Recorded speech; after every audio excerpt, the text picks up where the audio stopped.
फजूल है, जिंदगी फजूल है, जिंदगी फजूल है, जिंदगी फजूल है, जिंदगी फजूल है. Hello friends, and thank you very much for joining us today. I hope you are all doing well.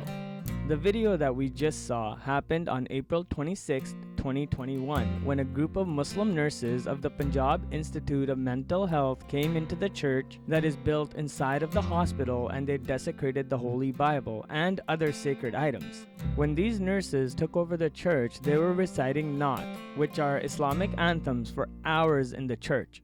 These Muslim nurses were accusing 3 Christian nurses, Sakina, Jessica, and Teresa, of blasphemy against Islam. These nurses were also telling the Christian nurses that they must change their religion to Islam or else. One of the nurses, Sakina Khurram, said that she had shared a post of Arif Ajika, a YouTube commentator, in her WhatsApp group, in which he was sharing his view and criticizing the Pakistani government.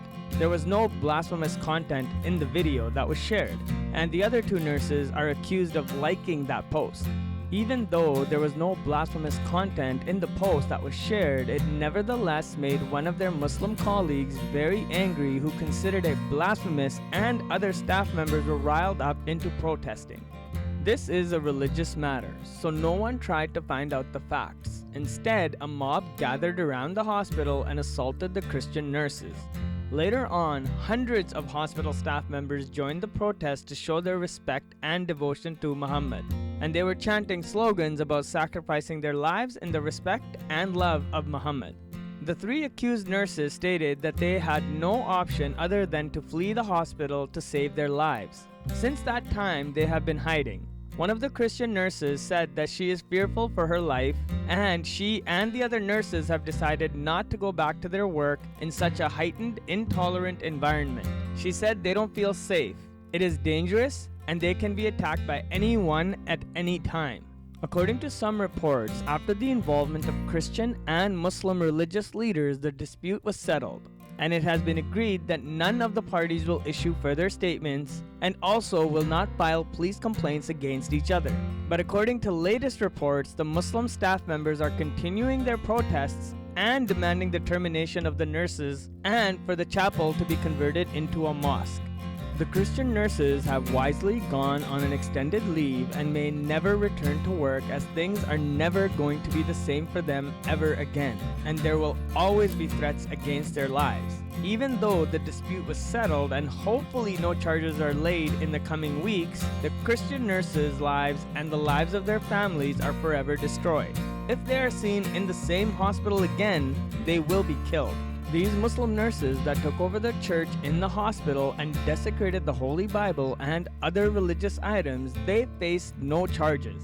Their lives will go on. In fact, they will be seen as heroes in the cause of Islam. They will continue to live in peace with their family and continue to work at the hospital. All of this will be taken away from the Christian nurses that did absolutely nothing wrong.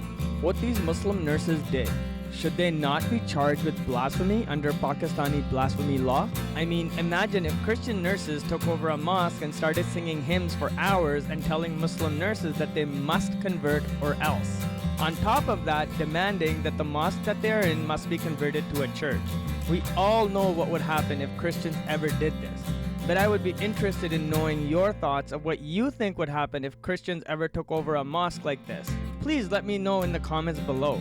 The Pakistani media are not reporting on this at all. There are a handful of Muslims who are reporting about this, and I do want to thank them for raising awareness. I was not going to mention this, but how this issue was resolved was that Christian and Muslim religious leaders came together and they wrote on a piece of paper that either side won't pursue any legal action against the other and that they will end the matter here and now.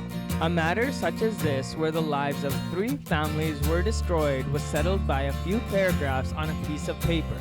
If this had been done to Muslims, the police would have been involved, there would have been court cases, a judge would have ordered the death sentence against all of the blasphemers without any evidence. But because this was done against the Christians of Pakistan, a piece of paper was enough to settle the matter. No police are involved. there will be no court cases, there will be no judges to hand out any death sentences. The Christians accepted this because they know that this is the best justice that they can get in Pakistan. A piece of paper is the value of 3 Christian families' lives. Yet, on the other hand, the entire legal system is at your disposal in Pakistan, but only if you're Muslim. The blasphemy law applies in only one direction. It is only ever applied when a Christian or any other religious minority supposedly blasphemes Islam. But the blasphemy law is never applied when a Muslim blasphemes against Christianity or other minority religions. I wish that Pakistani government would just abolish this barbaric blasphemy law. I do not want it applied to anyone. Please, my friends, I urge you to pray for the Christians of Pakistan. Thank you very much for watching, and may Jesus Christ bless you. Amen.